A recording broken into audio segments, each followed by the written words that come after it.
Dans cette vidéo, tu vas découvrir la notion de ratio. Pour comprendre cette notion, on va partir d'une recette de cuisine et s'intéresser ici à la quantité de yaourt, de sucre et de farine. Ces quantités, elles sont données en fonction du nombre de pots que l'on va utiliser. Donc si on met un pot de yaourt dans notre recette, on va devoir mettre 2 pots de sucre et 3 pots de farine. Ce qui signifie que si dans un autre gâteau, je veux mettre le double de yaourt, donc 2 pots, mais je vais devoir mettre le double de sucre, donc 4 pots, le double de farine, donc 3 pots. La notion de ratio, elle va nous servir ici à exprimer les quantités en fonction d'autres quantités.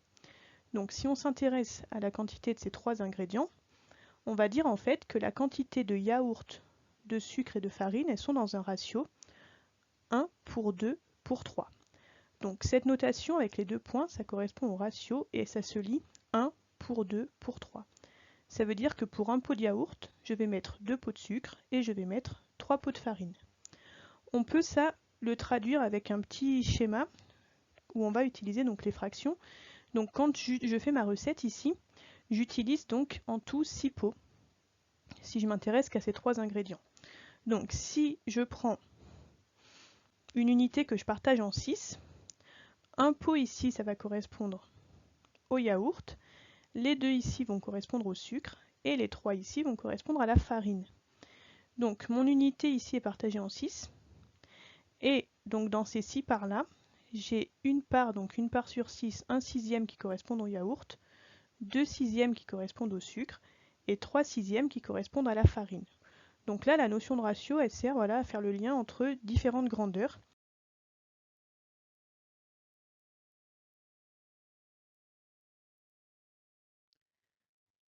Donc cela nous amène à une définition que vous retrouverez dans le cours.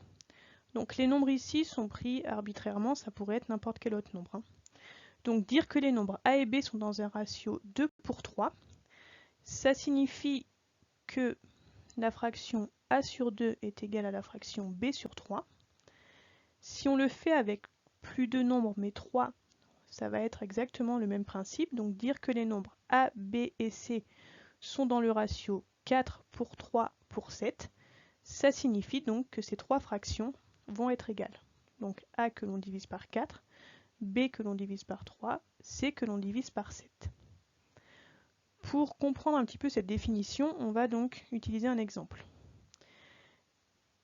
Les nombres 10 et 5, on peut dire qu'ils sont dans le ratio 2 pour 3, parce que si je divise 10 par 2, ça donne 5. Si je divise 15 par 3, ça donne 5 aussi. Donc les deux résultats sont égaux, nos deux fractions donc sont bien les mêmes, donc les nombres 10 et 15 sont bien dans le ratio 2 pour 3. Ça se traduit par un tableau de proportionnalité aussi, où donc si je mets les nombres 2 et 3 qui correspondent à notre ratio, les deux nombres dont on veut vérifier s'ils sont dans ce ratio-là, vous voyez bien qu'en calculant 10 divisé par 2, 15 divisé par 3, j'arrive au résultat 5. Ce résultat 5 qui serait donc le coefficient de proportionnalité qui nous fait passer ici de la première à la deuxième ligne. Si on prend d'autres exemples, les nombres 24, 32 et 18, est-ce qu'ils sont dans le ratio 3 pour 4 pour 2? Donc il faut faire les différents calculs comme on a vu dans le premier exemple. Si on divise donc 24 par 3, est-ce que ça va faire le même résultat que si on divise 32 par 4? Est-ce que ça va faire le même résultat que si on divise 18 par 2?